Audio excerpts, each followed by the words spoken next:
the bylaw that gave me the ticket, it was a young fella, and I actually asked him that day too. Said, "How many of these tickets are you giving out a day?" And himself, he said about 20. I'm Tamara Ugolini with Rebel News, and virtually I'm joined with Greg Dunn.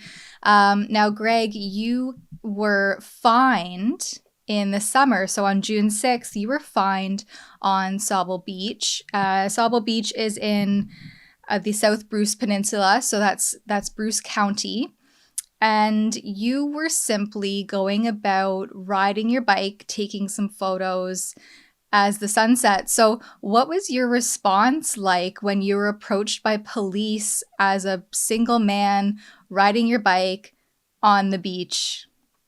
I was pretty shocked, to be honest, especially to the way that they had approached me. I had my helmet on, and I was facing, obviously, the sunset, and my bike was in between me and the sunset. So I just backed away from it just a little bit, and so they approached me, tapped me on the shoulder to get my attention, and asked that I provide my identification, which I didn't think was a problem. But after that, he had taken my ID to his car and asked me to bring my bike up to his car. So at that point, that's when I found out I was getting a ticket. Yeah. So you didn't even realize that you were engaging in any sort of illegal activity by simply being by yourself on a beach. I had no idea. I was out at a few different other places throughout the day. Like I probably left early that morning. I was out Collingwood, Owen Sound, went through Wyerton, Meaford. I checked out some conservation areas and just got a lot of great pictures that day. And yeah, unfortunately, that last one, catching the sunset there on my way home, was the most expensive picture I've ever taken. Yeah, I guess so. Now, you were on your way home, so that was your last stop, and you were catching the sunset.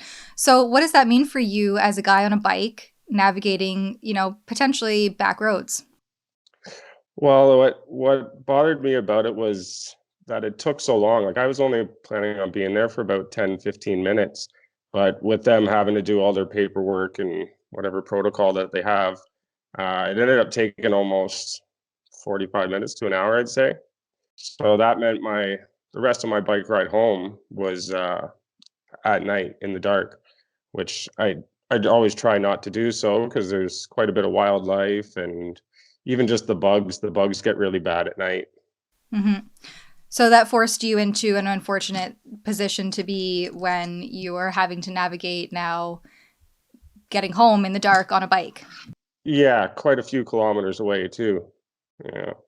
And the interesting thing here too is that you sent me a screenshot from the Grey Bruce Health Unit. So that encompasses Bruce County and, of course, this particular beach, Sauble Beach.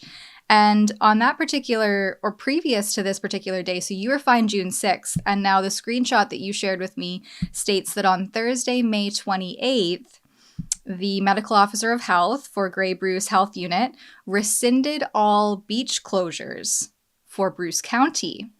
So it begs the question, was there even an indication, was there signage that this beach was closed? I don't know. It was hard to tell. I mean, with all the new signs constantly and the way all these notifications are constantly changing and between different counties, it varies, right? So how are we supposed to know between like whether if I was near Lake Simcoe and a beach there is closed? I've seen some of them where they have the orange fence around them and it's obvious that the beach is closed, but then I've gone to other places and the beach is not marked like that, you know what I mean? And when they're closing them and opening them and closing them, it's all at different times. It's how are we supposed to understand all this and keep track Mm-hmm. of it all? Yeah, it almost seems like it's intentionally confusing for people to try to keep track of these ever-changing, goalpost shifting rules and regulations. But I do appreciate that you have that screenshot and that you were able to share it with me.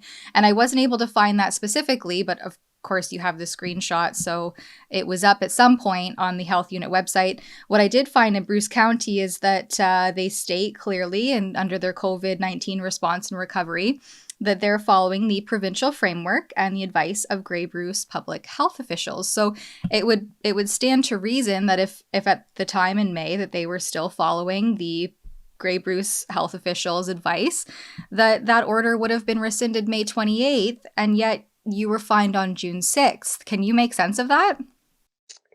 No, and I believe it was a bylaw officer like that had been hired to take over. I guess they had all their guys are busy and they needed more enforcement. So the bylaw that gave me the ticket, it was a young fella, and I actually asked him that day too.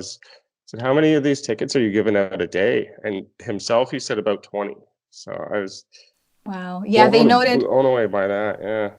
they noted on your ticket that it was bylaw 46. So I also tried to look that up quickly before we met here, and I wasn't able to find that particular bylaw. But so they stated that they're giving approximately 20 tickets a day to people. Just that one officer. Yeah. So I Wow. could only imagine how many officers are out there, and you do the math that all adds up really quickly. Another thing too is that was interesting with Sauble Beach. I mean, I'm not too familiar with the area.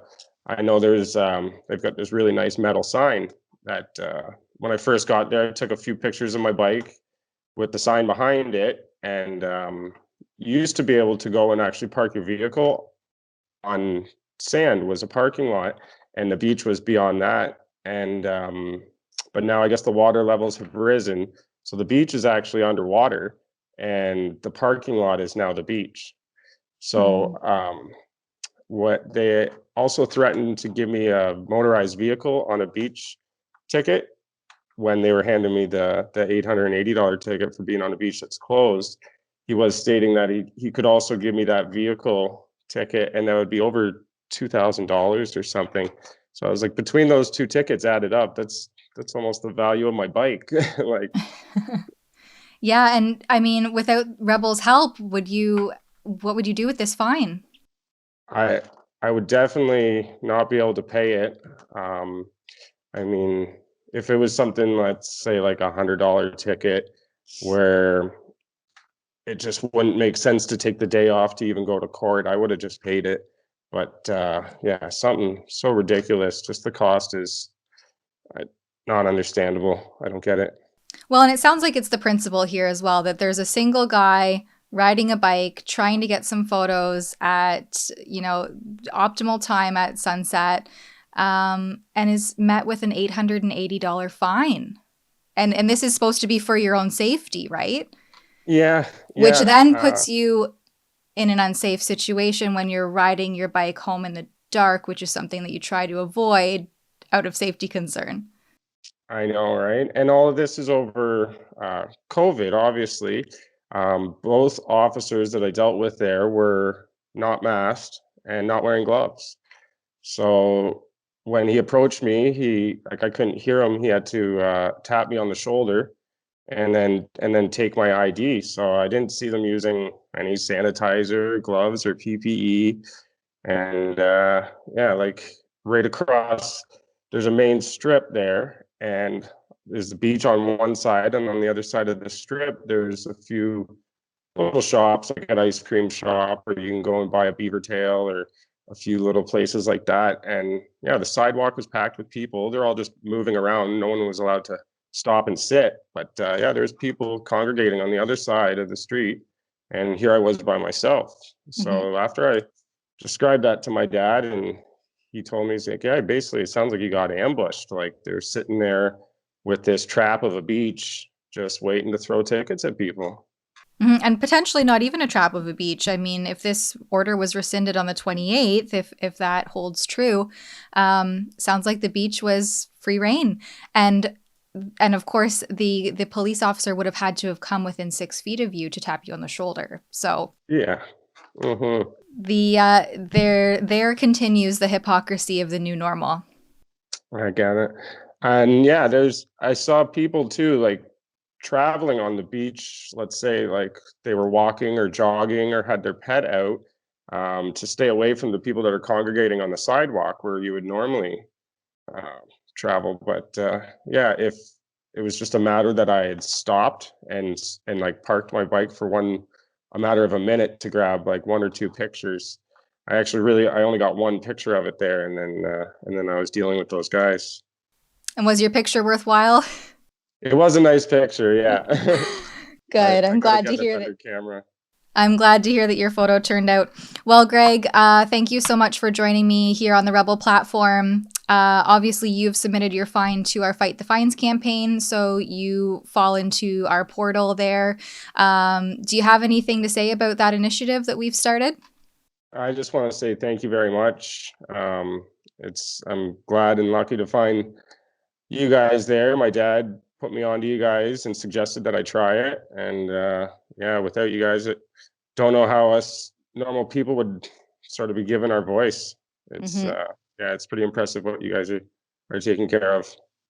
And for simply, again, just trying to go about a normal daily task by yourself in wake of overreaching and unprecedented policy that seems to have no rhyme or reason. And also, the focus was, especially at that time, supposed to be on, education versus enforcement. But your case seems pretty clear that they went right to enforcing $880 later. Yeah, yeah, there was no warning. I would have simply been on my way within a matter of a minute had that have been the case. But Mm-hmm. because of the way it all got handled, I was not impressed. Mm-hmm. Well, thanks again for joining me, Greg. And I look forward to following your story to see how a ticket like this will uphold in the court of law. For Rebel News, I'm Tamara Ugolini. Don't forget to like, share, and subscribe to the Rebel News channel so you can stay up to date with our stories as they break. Here at Rebel News, we're putting out more content and showing the other side of the story more than ever before that you don't want to miss. In order to receive premium Rebel content, please consider subscribing to Rebel News Plus at rebelnewsplus.com.